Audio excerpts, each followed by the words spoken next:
السلام علیکم ورحمۃ اللہ وبرکاتہ۔ بسم اللہ الرحمن الرحیم۔ دوستو، ٹرین ابھی لاہور اسٹیشن پر ہی کھڑی تھی کہ سامنے والی سیٹوں پر ایک فیملی آ کر بیٹھ گئی۔ ایک بوڑھی عورت جس کی گود میں ایک 3 سال کا بچہ تھا، ایک جوان لڑکی جو 2 سال کے بچے کو گود میں اٹھائے ہوئی تھی، ایک جوان مرد جو شاید اس بوڑھی عورت کا بیٹا اور اس جوان لڑکی کا شوہر تھا۔ بعد میں میرے اندازے کی تصدیق ہو گئی۔ ان کے ساتھ ایک 4-5 سال کی چھوٹی بچی جس کی چمکدار آنکھیں بتا رہی تھی کہ وہ بہت شرارتی ہے۔ میں کھڑکی کے ساتھ والی سیٹ پر بیٹھی تھی۔ بچے میرے سامنے والی سیٹ پر بیٹھ کر کھڑکی سے باہر جھانکنے لگ گئے اور ان کی دادی ان کے ساتھ بیٹھ گئی۔ ان کے ساتھ وہ جوان لڑکی اور اس کا شوہر بیٹھ گیا۔ بچے بہت پیارے تھے۔ میں نے انہیں اپنی طرف متوجہ کرنے کی کوشش کی تو 3 سال کا بچہ میرے پاس آ گیا تاکہ اسے کھڑکی میں سے پوری طرح باہر جھانکنے کا موقع مل سکے، کیونکہ دوسری طرف اس کی 5 سالہ بڑی بہن کھڑکی پر قبضہ جمائے بیٹھی تھی۔ ٹرین روانہ ہوئی تو میں باہر کے منظر دیکھنے میں مگن ہو گئی۔ پتوں کی سے پہلے ہی ٹرین کسی وجہ سے شہر سے باہر رکی تو بہت سے خوانچہ فروش چیزیں بیچنے کے لیے ٹرین کے پاس آ گئے۔ اس آدمی نے کھڑکی میں سے 4 بھٹے لیے اور اپنی بیوی، دونوں بچوں کو ایک ایک دے کر چوتھا خود کھانے لگ گیا۔ مجھے بہت حیرانی ہوئی کہ اس نے نہ تو اپنی والدہ سے کھانے کا پوچھا اور نہ اسے خرید کر دیا۔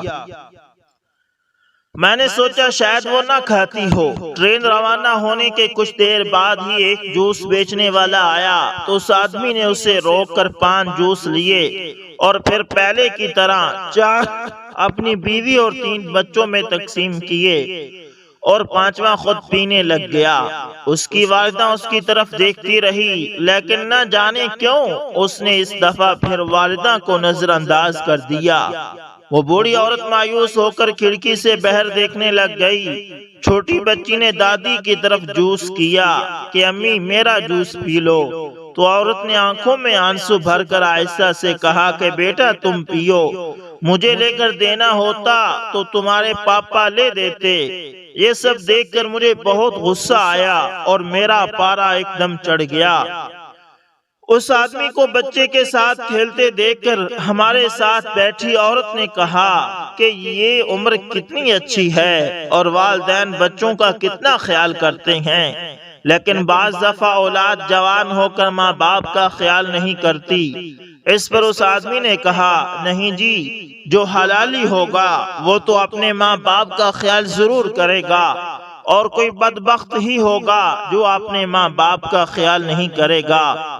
اس کی یہ بات سن کر میری برداشت جواب دے گئی اور میں نے کہا بھائی صاحب ناراض نہ ہونا، آپ صرف گفتار کے غازی لگ رہے ہیں، ورنہ کردار سے تو مجھے آپ بھی بدبخت ہی لگے ہیں۔ پہلے بھٹے لیتے ہوئے بھی آپ نے اپنی ماں کو نظر انداز کیا اور اب جوس لیتے وقت بھی آپ نے اپنی بیوی کو سامنے رکھا۔ اپنی ماں کے لیے ایک جوس کا ڈبہ لینے کی تو توفیق نہیں ہوئی اور وہ بیچاری اپنے آنسو چھپانے کے لیے منہ دوسری طرف کر کے بیٹھی ہیں۔ میری بات سنتے ہی اس آدمی کا رنگ فق ہو گیا اور اس سے کوئی جواب نہ بن پایا۔ اس کی ماں کہنے لگی کوئی بات نہیں، اللہ سلامت رکھے میرے میاں کو، جب تک وہ ہے مجھے کوئی پرواہ نہیں۔ شاید میرے بیٹے کو یاد نہیں رہا کہ میں بھی ان کے ساتھ سفر کر رہی ہوں۔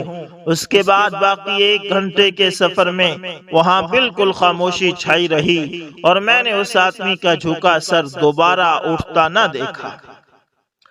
دوستو، ہم لوگ ماں کی عظمت پر تو بہت باتیں کرتے ہیں اور ماں باپ کا خیال بھی رکھتے ہیں، لیکن شادی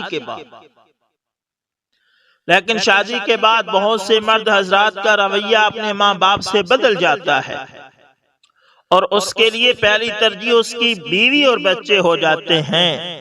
والدین کی ساری محبت، ساری شفقت اور ساری عمر کی ریاضت بھلا دی جاتی ہے۔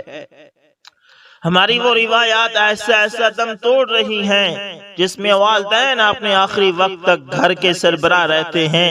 اللہ کا شکر ہے کہ ابھی بہت سے گھرانے ایسے ہیں جہاں والدین سے ان کا مقام نہیں چھینا جاتا، لیکن جیسے جیسے ہم ترقی کے منازل طے کر رہے ہیں ویسے ویسے ہمارے ملک میں اولڈ ہاؤسز کی تعداد میں اضافہ ہوتا جا رہا ہے۔ اللہ کے نبی صلی اللہ علیہ وسلم نے بد دعا دی ہے اس شخص کو جو اپنے ماں باپ کی بڑھاپے میں خدمت کر کے جنت نہ کما سکے۔ کتنے بدبخت ہیں وہ لوگ جو اپنی جنت کو خود اپنے ہاتھوں سے اولڈ ہاؤس میں چھوڑ آتے ہیں۔ اللہ ہمیں ایسی ترقی سے بچائے۔ امید کرتا ہوں ویڈیو اچھی لگی ہوگی، پسند ہے تو لائک شیئر کمنٹ لازمی کریں۔ ملتے ہیں کسی نیکسٹ اچھی سی ویڈیو کے اندر دوستو، تب تک کے لیے اللہ حافظ، جزاکم اللہ خیر۔